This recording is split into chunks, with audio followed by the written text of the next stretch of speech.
Hello and welcome. My name is Enrique Levin, co-founder and VP of Product at Zintro.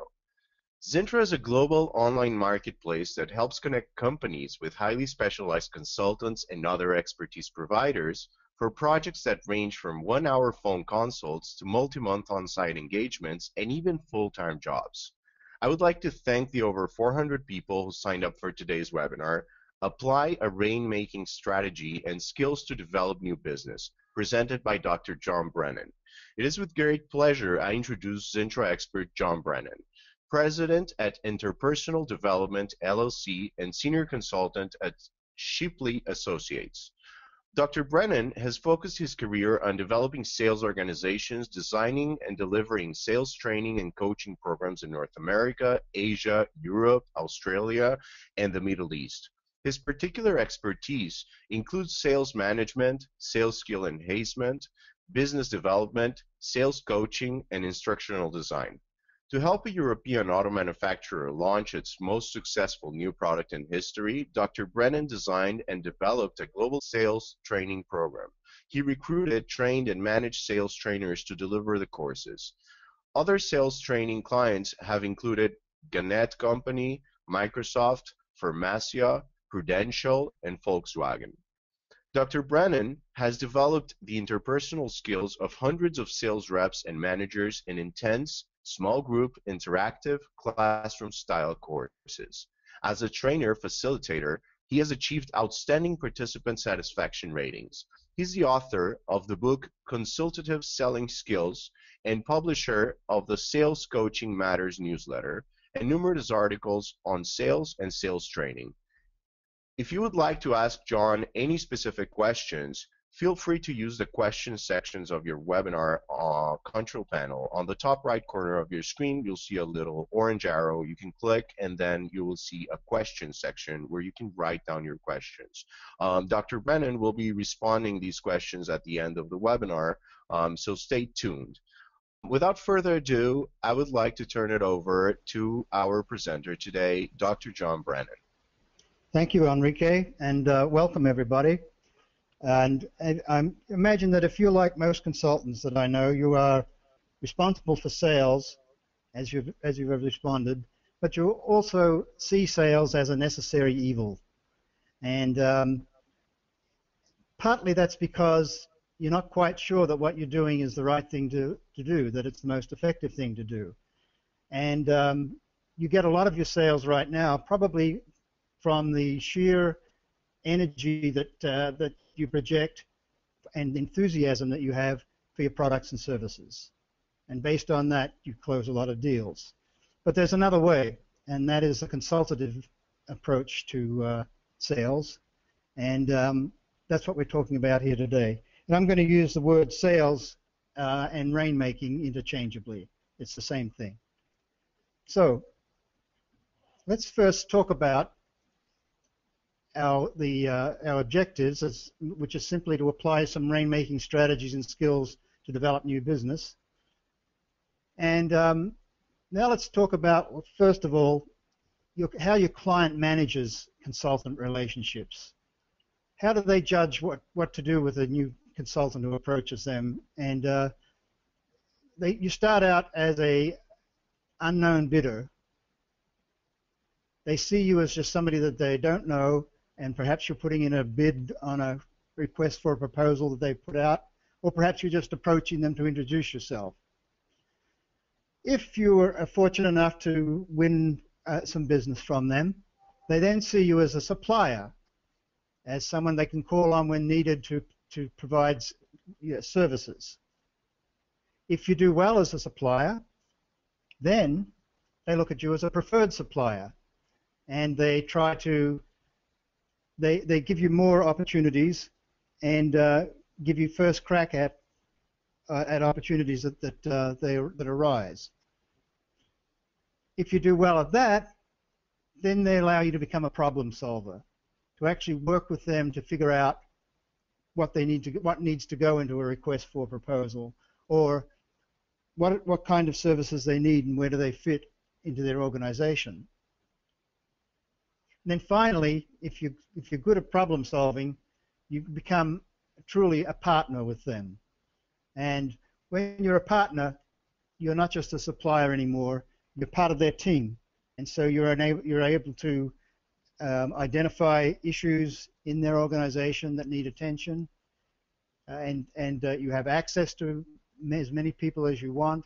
You have access to data within the organization, and you are treated as part of their team. So becoming a partner is our goal for most of us, most of the time. However, it's also appropriate to be a problem solver or simply a preferred supplier, depending on who the client is. So what's the process that we go through from start to finish in rainmaking, in winning business? Well, we start out prospecting. Then we go to, when we've got a good prospect, the first thing we want to do is to qualify them. In other words, are they in the market right now for your services? Then we talk about we talk with them about perhaps accepting a proposal from you, and from there we go to presenting the proposal and closing the business. So that's the four-step process that we're going to be referring to throughout this presentation. So where do we get prospects? Well, for consultants, the #1 source of prospects is referrals. And if you're not getting most of your business from referrals, then you need to ask for them, because referrals are, you become pre-qualified, if you like, from the client's point of view. You come already recommended. You come with some background, with some proof that your services work, with some satisfied customers, and so referrals are your #1 and most important source of prospects. Other sources include your website, networking, a blog or a newsletter, and I encourage you to have either one or both of those. Webinars like this, speaking if you can in conferences and in industry events, directories, and LinkedIn's also a good source of prospects, or at least a good source to check out prospects. And finally, and I put this at the bottom for a good reason, cold calling. Cold calling is prospecting of the last resort. You should only do cold calling when you've done all of these. You can think of referrals as a warm call in contrast to a cold call, or any of these others are warm calls. You've already qualified the prospect to some extent in that they're interested in in your business. So how do you find these prospects? Well, one way to approach is to identify the top prospects in your market. Who are the top companies that you want to, the top 10 companies that you want to work with? Who do you think, from your point of view, would be a good match for you and your services with their organizational needs? Then ask your network for referrals to those prospects. You can use LinkedIn to do that, and get them to your contacts on LinkedIn to introduce you via email. By the way, if you're not on LinkedIn, you really should be. It's a great source of information about your clients, and a great opportunity to find new prospects. Your objective, once you've found a contact within your target organization, is to qualify them and get the appointment. And qualifying means, are they mad? And that MAD is an acronym which stands for, do they have the money, do they have the authority to make the decision, and do they have the desire? Are they interested in what you've got to offer? And you don't waste your time on anybody who is not qualified. So here's how it might work for those who are interested in mathematics. Let's say that you have 100, let's say that you want to get 2 new clients, 2 new projects a month, and let's say that you have 100 prospects to begin with.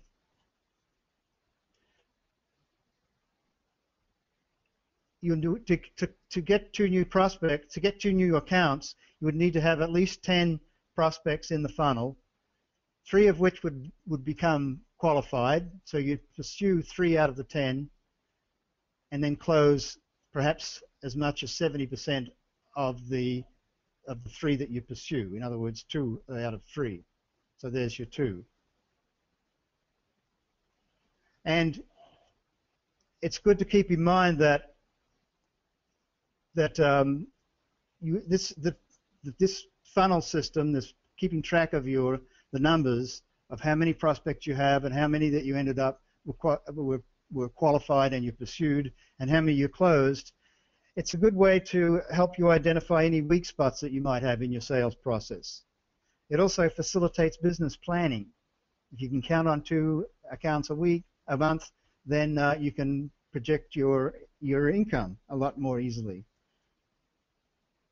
And it smooths out the peaks and valleys, the inevitable peaks and valleys that most consultants experience.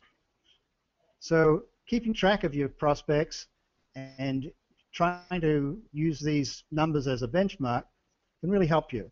Can really help you with your rainmaking. Okay, so we're finished with prospecting, and now we're going to talk about qualifying and assessing.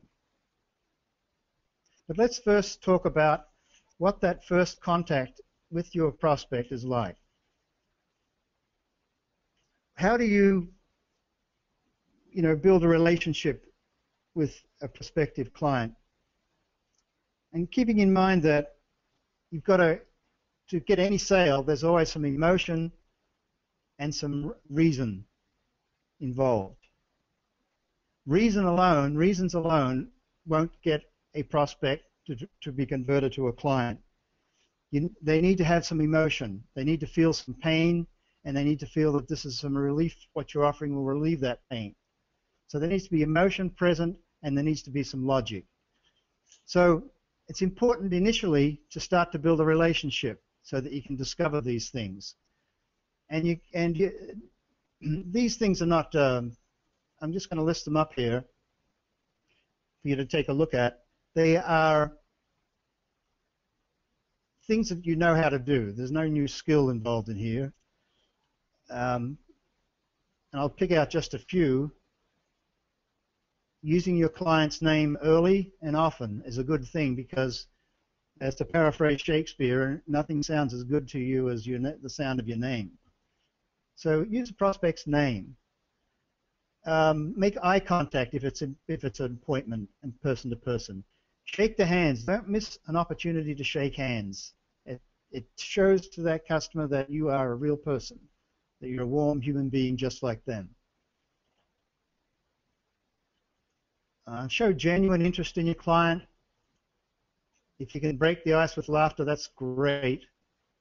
I'm terrible at that. My wife tells me, John, don't tell jokes. You screw up the punchline. So that's one that I find difficult to use. But the others are easy to use. You just need to make a point of using them. Okay, before you pick up the phone and make that call to a qualified prospect, you want to find out a little bit about their background. And you can get most of this information from the web, from Google, from press releases, from their annual report, from LinkedIn, and finally, you can get this information when you first meet with them simply by interviewing them. But it's best to come in loaded with some information about them. That makes a better impression, enhances your credibility. You want to know their mission and strategy. You want to know the relevant department's goals and key result areas. What are they really working on? What are their top 3 projects that they've got going this year? What's their current economic state? Are they going to be able to pay you? What major challenges and obstacles do they see to their top 3 priorities this year? What's their organization structure? Names, titles, phone numbers of key stakeholders. Their perceptions of your firm, and their most pressing and immediate needs. So in this first contact, your goal is to understand what the opportunities are here. And one very simple way of doing that is simply talk about some of these background areas, especially that question of, Mr. Prospect, what are your most important projects that you're working on this year? And what are the obstacles that you see to those projects? And then what are you doing about those obstacles?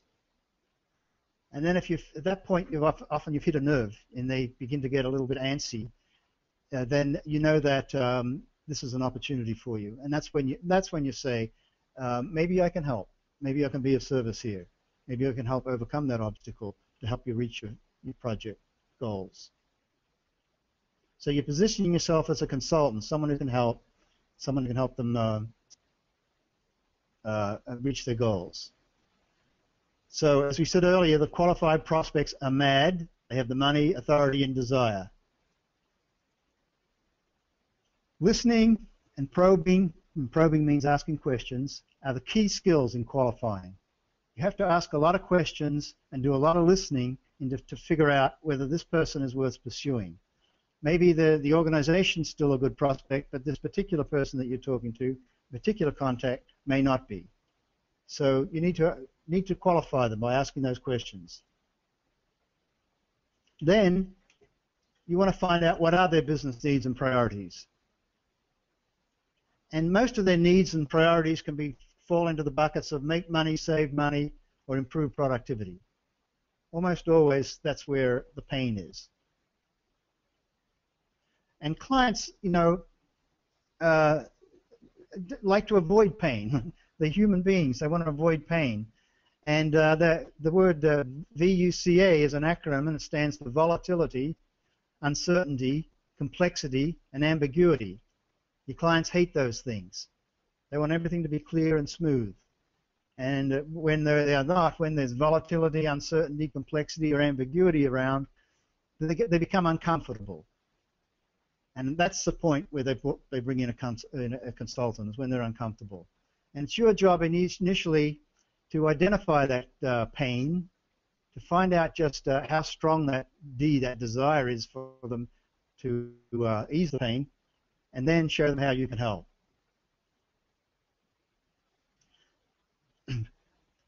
As I said earlier, it takes emotion as well as logic to make a sale. And people have various levels of emotional needs, and this particular triangle, this model, was created by a psychologist many years ago named Abraham Maslow. Many of you may be familiar with him. And he said that we start with basic needs for security. A roof over our head, food on the table. That's our basic need, and that's what we will pursue. We won't pay any attention to anything else until we get that need met. Once it's met, then we look for to belong somewhere, to belong in a family, to belong in an organization, to belong on a team, to be part of something, to feel included. So we need to feel included in something that's meaningful. And when we're included, when we're on a team, we're in an organization, we've got a job, and we're pursuing some objectives, the next thing we look for is what can I learn from this experience? Will this lead to promotions for me? So they're looking for growth opportunities. Next, they're looking for is recognition. And this is where I depart a little bit from Maslow myself. I think recognition is a need that starts way back here. But we all need recognition. We all like to know that our efforts are appreciated.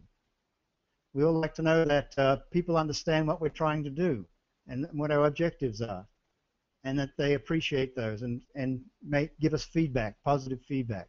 We need that.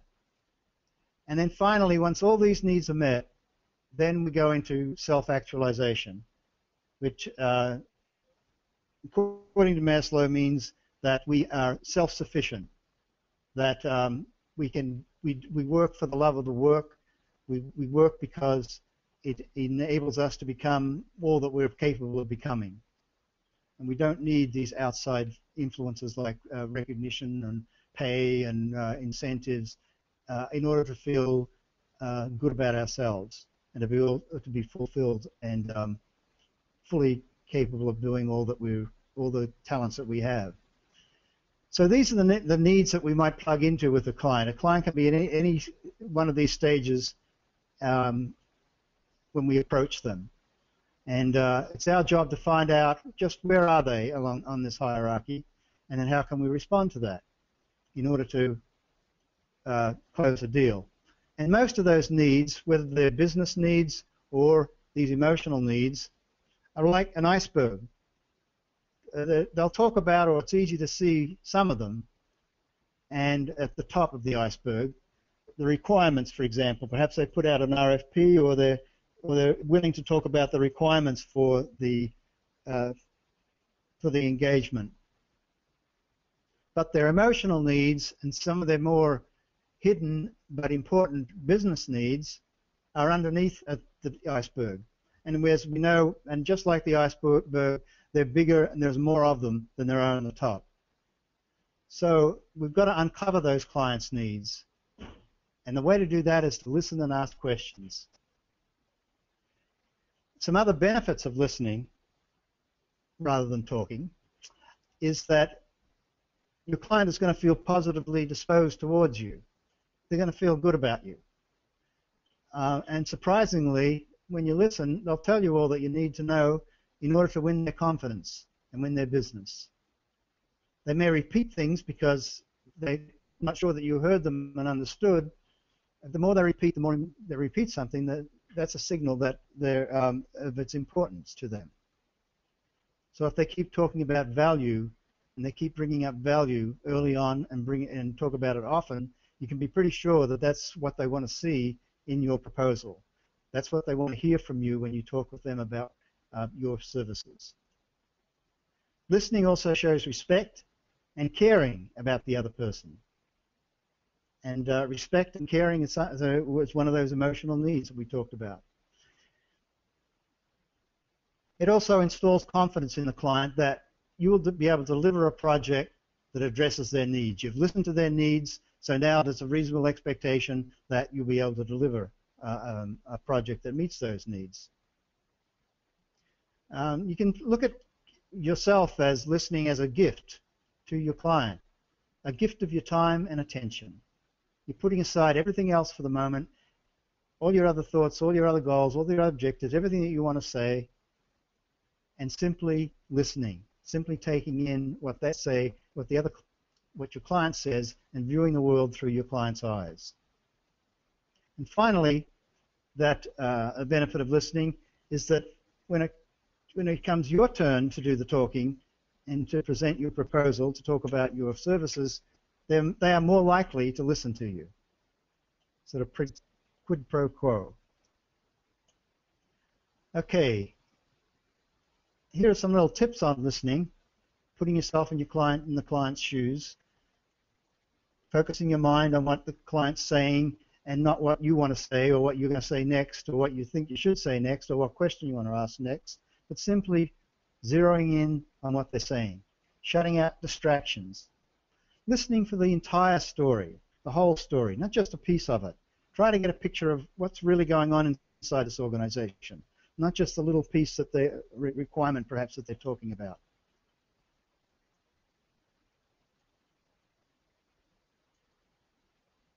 Okay.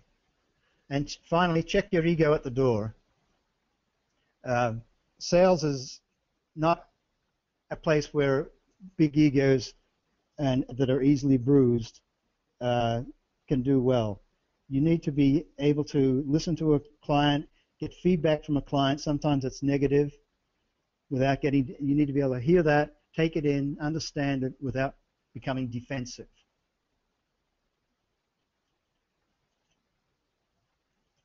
So in addition to listening, you've got to probe, which simply means ask questions. You've got to probe for the facts, the story, and the pain and the feelings, the gain or the pain. Are they excited about this project that they're doing because it's going to result in more money or save more time or increase productivity? Or are they concerned that if they do nothing that they'll lose money and lose time and decrease productivity? Is there pain there? And when you're asking questions, watch for their verbal and non-verbal communication. Watch for their reaction to what you say. Do they lean forward and show interest when you're talking about part of your services? Or do they lean back and fold their arms, indicating that they're not interested in this, in what you're saying, or they disagree with what you're saying? A good rule of thumb about changes in a client's body language and their nonverbal communication is that whenever you see a change, the best thing to do is stop talking and ask a question. Don't keep talking because they're not listening. You're digging for hidden information. And you use open questions to get information. The questions that begin with who, what, when, where, why. And use closed probes to gain agreements. And those are will you, would you, do you, can I. And so to gather information, use open probes. To close on it, to get an agreement, use closed probes. And finally, and these are the most difficult questions of all, follow-up probes. To get the client to elaborate on something that they've been talking about or clarify their word choices or the meaning of jargon. And how many times have you left a meeting or a phone call asking yourself, you know, what exactly did he mean when he talked about productivity?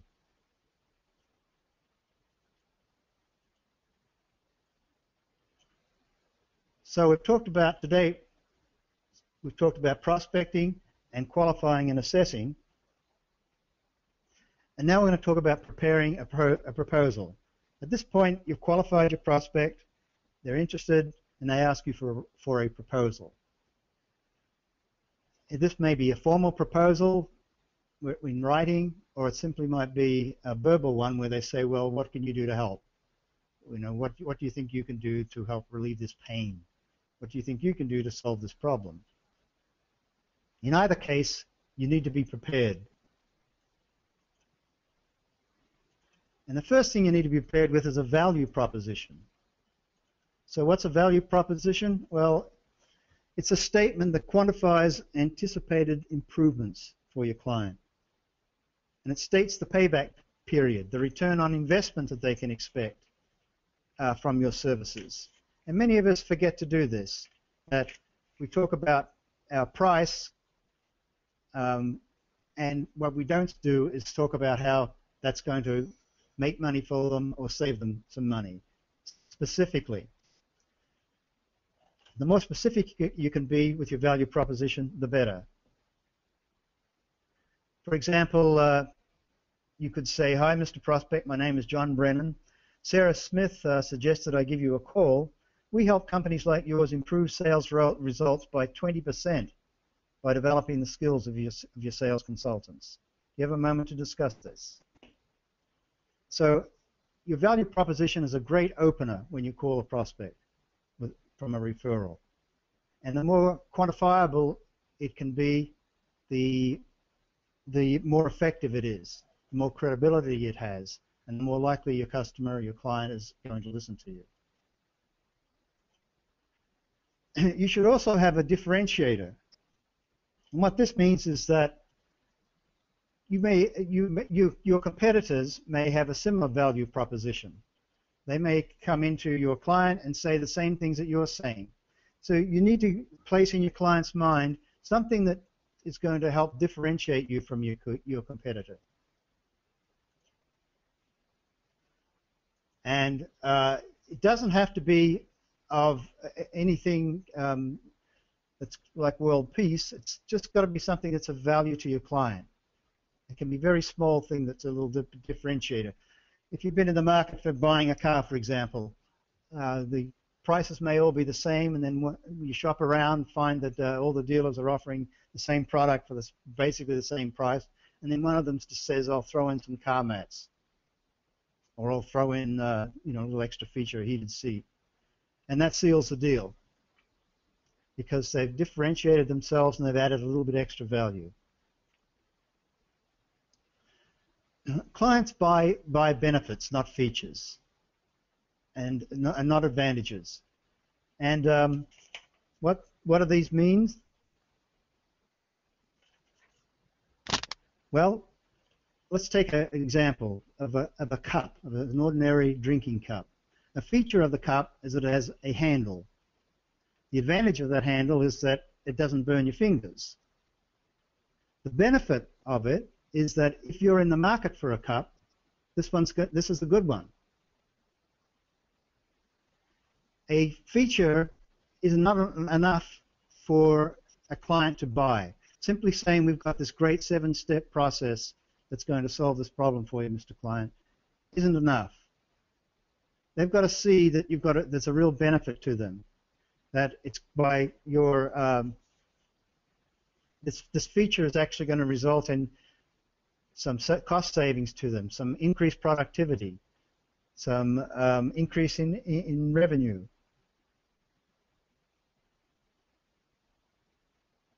Okay. Customers also buy proof. They want to see proof that what you say you do is effective, that it's worked, that you've done it before. Again, here's something. This is something that we often forget to include in our presentations with our clients. They want to see that they're not the guinea pig. They want to be sure that they can go to their boss and say, I hired XYZ Consulting because they're the best in the business and they've been very successful for X number of years and they've done lots of projects and gotten good results. There's the old saying, nobody ever got fired for hiring IBM. Clients are risk averse when it comes to hiring consultants. They want to be sure that they want to minimize the amount of risks that they face, and they want to be absolutely sure that you are fully competent and capable of pulling off this project. The old what's in it for me. Okay, so how do you prepare a proposal and a presentation to present to your client? Well, across the top here, you'll see that there are task objectives, business objectives if you like, and relationship objectives. Remember, we've said that all along that in order to close a sale, you've got to have logic, you've got to have a rationale, you've got to make the business case, but you also at the same time, you've got to meet their emotional needs. And you do that by developing the relationship. So, but you introduce your introduction, whether it's to a written document or a verbal presentation, is to define a problem, define the client's problem. You don't launch in with, well, we're the greatest, and here's what we do, and here's why we're the best, and here's some places where we've done it, but define the client's problem. Not too much detail, just succinctly, and state the meeting or the objective of your proposal in terms of a benefit to the client. So that there'll be, again, you're going to help them save money, make money, save time through your solution. At the same time, you have a relationship objective during this introduction. You need to get their attention, and you need to establish rapport to start building that relationship. Then in the main part of your presentation, your task objective is to sell your solution. And your solution may be made up of 3 or 4 points, and you just take one of your points at a time. Talk about the benefits of that point, of that feature, perhaps. What are the benefits of it? What's the proof? And if you can, a little story about this feature, how it came about, or how, better still, how a client is using this feature right now currently and getting some success. Now, proof can be made up of either success stories. ABC company has used our services and resulted in a 20% savings for them. It can be based on research. We have developed a new process or a new tool, and it's been research tested. We've got validity and reliability data for it. We've got alpha and beta testing, and so here's proof, hardcore data that it works, that it does, that our services do what we say they're going to do. Proof can also be through a testimonial. written or verbal statement from a client saying that, in fact, they were satisfied with your services and got results that you say that you got. And finally, another source of proof can be any publicity that you've had in the media. An article in a newspaper or in the social media that talks about your successes and your competencies. During the body of this presentation, you've got to keep them engaged. And the best way to do that is watch their body language. As I said earlier, if you see a change in their body language, it's best to stop and ask a question. It may simply be that they're uncomfortable and getting tired sitting in their chair, and just you need to make and simply just want to shift. But by asking them a question if they have any questions or what do they think so far, if they don't have any questions or any opinion at that point, they'll simply say no. Or if they've changed their body language because they're not convinced of your proof, for example, and you ask them a question, that's when you'll flush that objection out into the open. You can't deal with objections that are hidden. You have to get them out in the open to deal with them. And then finally, a conclusion, a summary that relates back to your value proposition, that what you're going to do to solve their problem, and a call for action. Even if they've made it clear that they're not making a decision today, also, always, whenever you finish any kind of interaction with a client, give them an assignment so that they have something invested in your sales process. And the assignment might be to get an organizational chart for you and email it to you. Their assignment might be to talk with somebody else in the company about your services. It doesn't matter how small it is, as long as they've got something to do before your next meeting. And always, always set up your next meeting before you leave, and don't leave it with them saying, well, I'll give you a call. That's the kiss of death. When they say, I'll give you a call, better to say, how about we just schedule that call right now?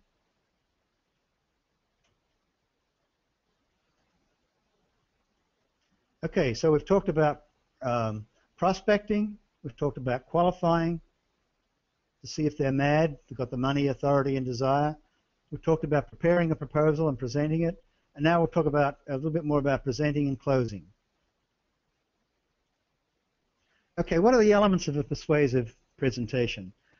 Well, the most powerful way to make sure that your proposal, that your presentation is a success, is to involve your client in it. And one simple way to do that is when they ask for a proposal, for example, you can say, what would you like to see in that proposal? What are the key things? And then they'll tell you. Sometimes they'll tell you, well, I just want a one-page document. Don't give me 15 pages. Or another instance, they might say, I want lots of information about case studies of things that you've done before. I want to know names and phone numbers and email addresses of clients that you've worked with previously. They'll tell you what they need to see in order to give you the business. Open with that tailored value proposition with a brief statement of their problem and how you plan to solve it and what result it will have and what impact it will have on their organization in terms of money or productivity. Differentiate your message early on so that you're locking out the competition. Link clients' business and emotional needs to your solution. You've got to be able to tie not just to make that business case, but also those emotional needs into your solution. And you do it subtly. You do it, say, can you imagine, Mr. Client, if we can get this problem solved through our services, what will that do for you in your career? Imagine what your boss is going to say.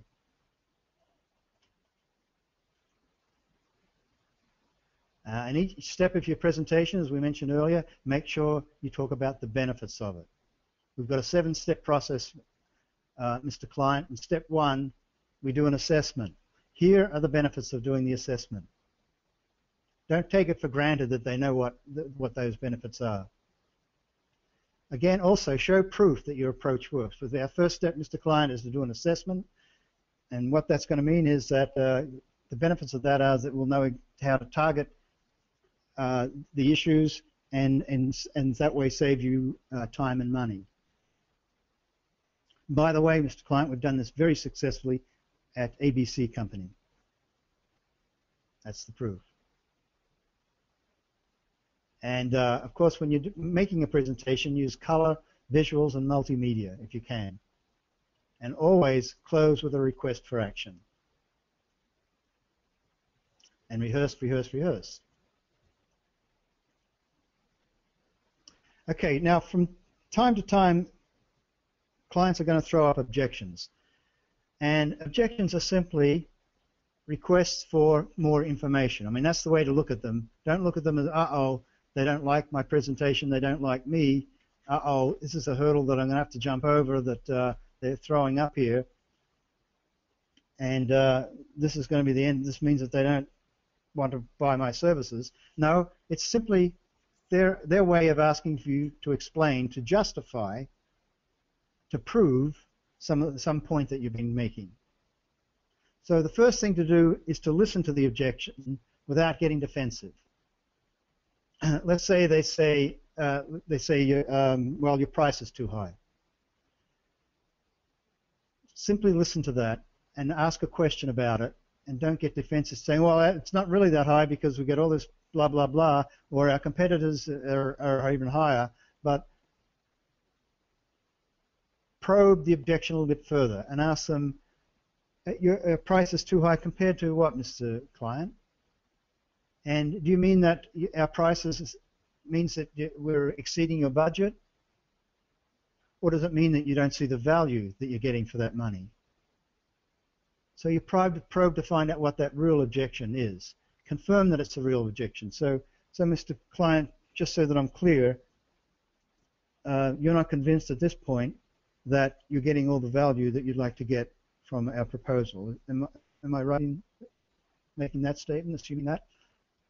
And get them to agree. And then say, use the feel, felt, found approach. Well, you know, Mr. Client, many of our clients have felt that way, feel that way initially. They feel that they don't see the value. And but what they've found when they've tested it is that they've gotten all their benefits and solved all the problems, and in a way that has satisfied them and everyone else in the project. And so, Mr. Customer, what we urge you to do is, like our other clients, is to give it a try, perhaps a pilot test.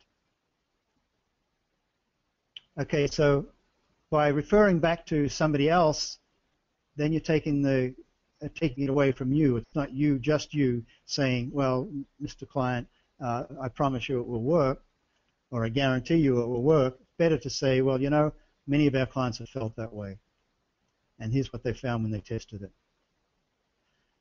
And always after a client has thrown up an objection like that and they seem satisfied, you want to check with them, does that satisfy your concern, Mr. Client? It's never, does that satisfy your objection? It's always, does that satisfy your concern? And when they nod, that's the time to go for the close, because you're assuming that there isn't anything else in the way of you and your client doing business. So you simply say that. Is there anything else in the way of us doing business here today, Mr. Client? And if they can't think of anything, then you say, okay, then let's schedule our first date.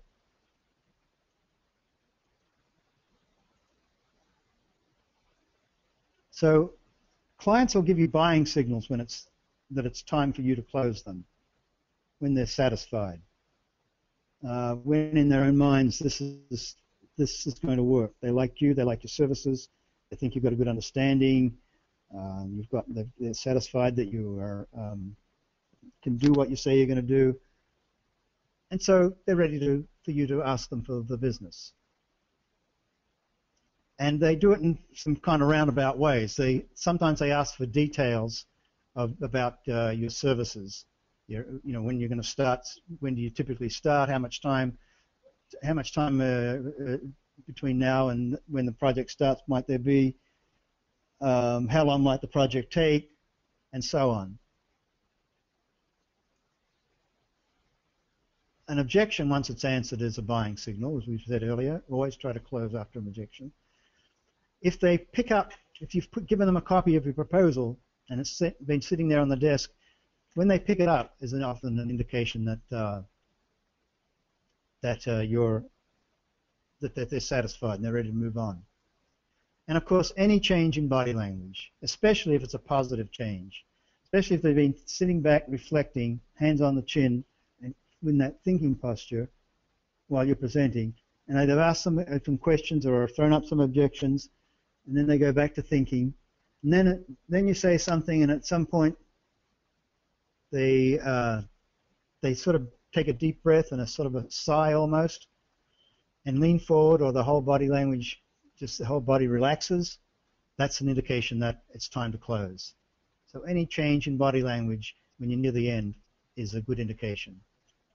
And one of the best is when they shift from saying, what do you do, and tell me about what you do, and they start saying we. Well, we can tackle the problem this way. And the we includes, or the us, includes you. That's a really strong buying signal. And the other thing to remember is it may occur any time during the call.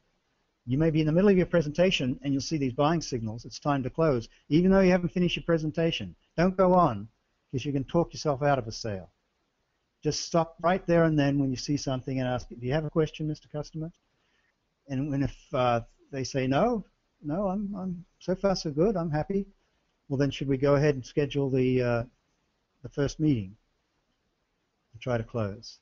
And they may say, okay, or they may say, no, I want to hear the rest of your presentation.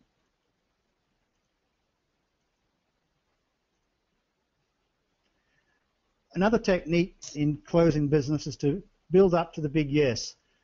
And that is to, at each time you mention a feature and you talk about a benefit in your presentation, you just might want to ask the client, does that make sense to you, Mr. Client? Or do you see that working in your company for you, Mr. Client? Do you think that'll solve the problem for us, help solve the problem for you? And get them to say yes. So they get into the habit of saying yes. So when it comes to the big yes, when you want them to sign a document, when you want them to schedule the first meeting, it'll be easier for them to say that. And to remember, too, that when it comes time to close, that you've earned the right to ask the client to agree and to move ahead not by preparing a presentation, but by your listening and you're asking questions and your attempts to understand what's going on, and then responding. That you've earned the right.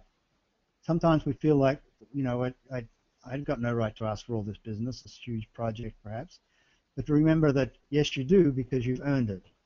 And that's the way the client will look at it too, that they owe you an answer. Even if it's no, at least they owe you an answer. Most sales, there's a sense of momentum builds and a sense of urgency. The emails and phone calls become more closer together. They become shorter and more important, and there's more emotion around them. And that's an indication that the sale is proceeding the way it should be.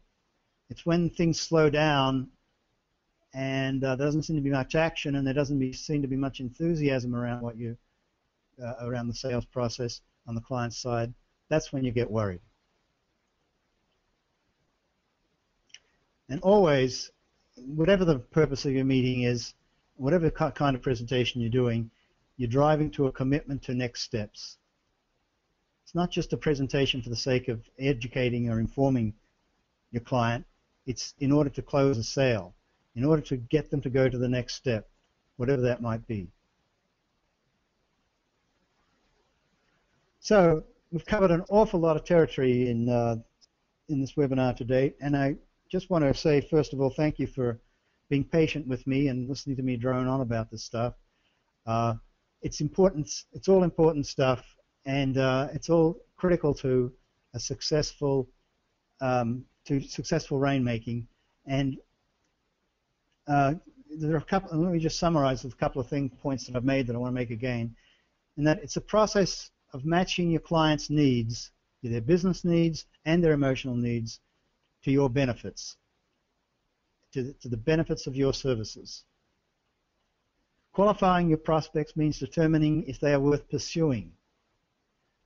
Qualifying your prospects means determining if they are mad. Do they have the money, the authority, and the desire? If they don't waste your time.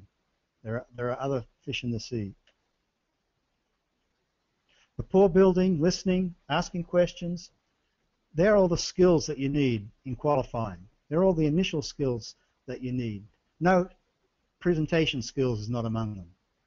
Presentation skills are important towards the end of the sale, but not so much at the beginning. And remember, the clients buy benefits. They're always looking for what's in it for me. How's this going to help me? They don't care if it's got 7 steps to it or 27, as long as it solves the problem. Objections are requests for information, and close when you see buying signals. Okay, so that's the end of my presentation, and let me try to close you by saying that by offering this contact information, if you'd like more information about rainmaking, if you need some assistance yourself in rainmaking with your sales process or with certain specific skills, then give me a call or shoot me an email. And here's the information that you need to do that. Thank you, everybody. Thank you very much, Dr. Brennan. And we're going to leave the information on while we go through the Q&A. In case anyone wants to follow up with Dr. Brennan or has any questions, feel free to contact him directly or through his Zintro profile. We're going to move on to answer a couple of questions from the audience. Again, if you guys have any specific questions, feel free to use the questions section of your GoToWebinar utility. So we have a question from David. David asks, what is the best way to ask for referrals? Is there a script per se? Well, first of all, the timing is important. And the best time to ask for a referral is when your client gives you positive feedback, when they congratulate you on doing the job, or simply say something like, boy, we really knocked this one out of the ballpark, didn't we? And that's the time to say, you know, Mr. Client, like you, I refer on referrals to grow my business. And I wonder if you would mind giving me the names of 2 or 3 people that you think might be interested in my services. And always ask for 2 or 3, because then they'll feel some pressure, and they may only come up with 1, and 1 will be plenty for you. But if you ask for 1, and they can simply say, gee, I don't know anybody. But 2 or 3 sets the expectation they must know some, and you would like to get them. Next question. Thanks. We have another question it's kind of a follow-up. It's a similar question with a slight difference from Steve. He asked, what's the easiest, most effective way to ask for referrals from end users, possible clients, without sounding sleazy? How about asking for referrals from alliance partners? Oh, alliance partners. Sure. That your suppliers, your partners, your clients, they're all people that you could ask for a referral from. You know, there's nothing sleazy about it if you have done a good job for your client or your supplier. If they're feeling grateful towards you, there's nothing sleazy about it. In fact, they want to help you at that point. They want to be able to say, I'm the guy that brought in this consultant who helps us solve this problem, and they want to tell the world about it, and that's a way of telling the world, is to give referrals. Also, if you say that, if you make them remember that that's the way they grow their business, and say something like, you know, like the way we grow our business the way you do, through referrals, it just brings it all down to, look, we're all in business together, and this is the way it works. Next question. Thanks. We have a question. Well, it's 2 questions, but they're very similar, so I'm going to bring them together, by Tom and by Nico. If you're new in consulting business, how do you compensate for the lack of reference from previous clients? Okay, that's a that's a tough one. And if you don't have any research to prove that your services work, then you should go dig for it.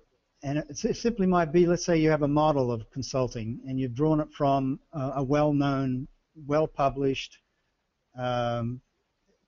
consulting firm or consultant, then use that and say that our 7-step process is built on the same process that the guru of the industry, Mr. XYZ, or the leading consulting company in the country, the big ones, this is what they use. It's the same process. And so we can assure you that it's going to get results for you. Okay?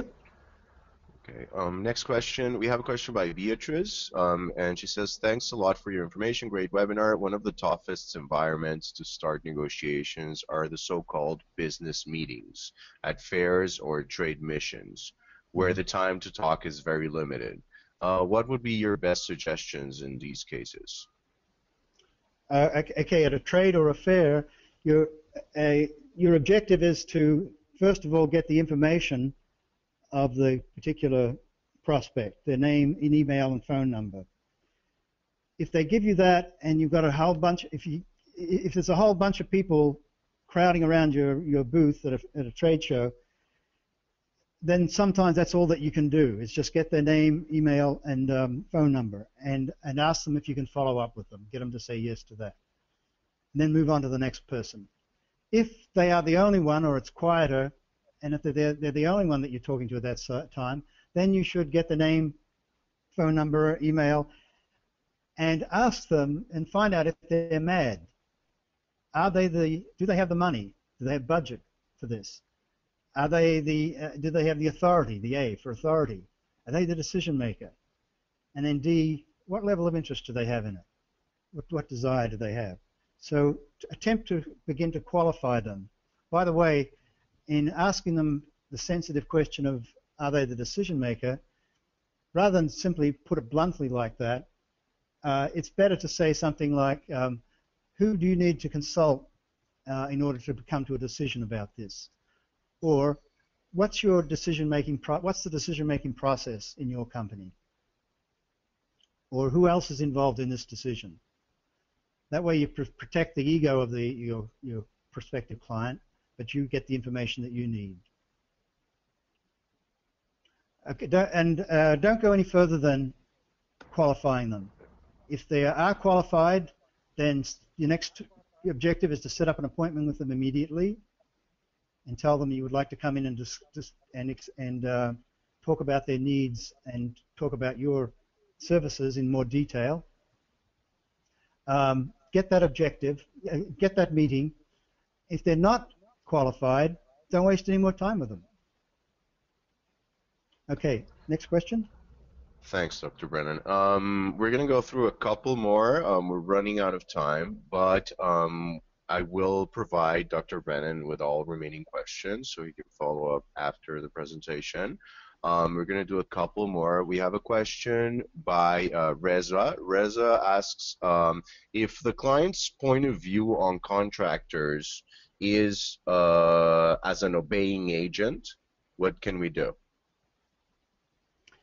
If we go back to the steps, the ladder that we talked about, the steps that we talked about early in the presentation, when they see you, if they see you as simply a vendor, a supplier, then that's all they're going to do. They're going to tell you they're going to supervise you very closely. They're going to give very close direction because they don't know you well enough to trust you. So it's your job to do a good job for them so that they can begin to trust you, to build some relationships with them so they can begin to trust you. When they trust you, then they'll ease up on the supervision.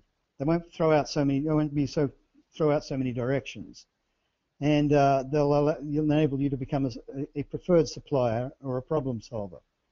Now that's the ideal situation. However, sometimes, no matter what you do, they keep you under their thumb, and that's the way they want it.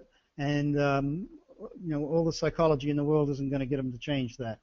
So that in that case, you've simply got to ask yourself, is this a piece of business that I want? And it might be good bread and butter for you. But most of your clients, you're aiming to become a partner with. Okay? Great.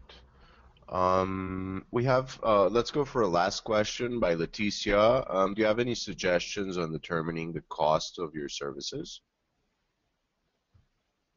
Well, I'm no marketing expert.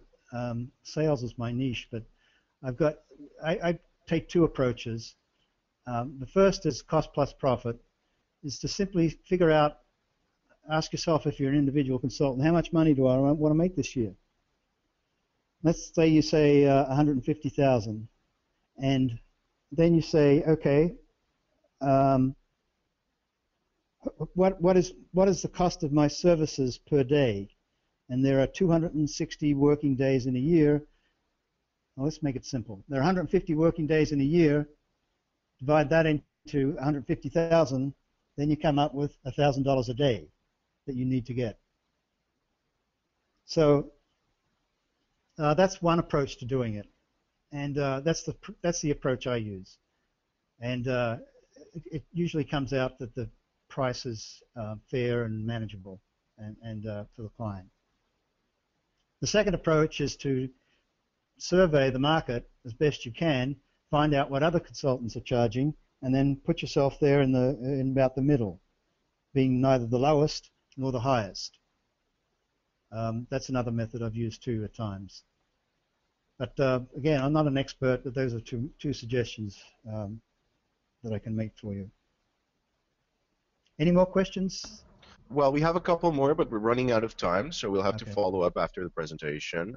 Dr. Brennan, on behalf of Zintro and our over 160,000 members, thank you so much for sharing your insights. Guys, this closes today's presentation. We will be sharing the recording of this presentation in the following week, so look forward to that in your email, and you can also check it out by going to our blog, which is blog.zintro.com/webinars. This closes today's presentation. I wish you all a very nice day. Thank you very much. Thank you.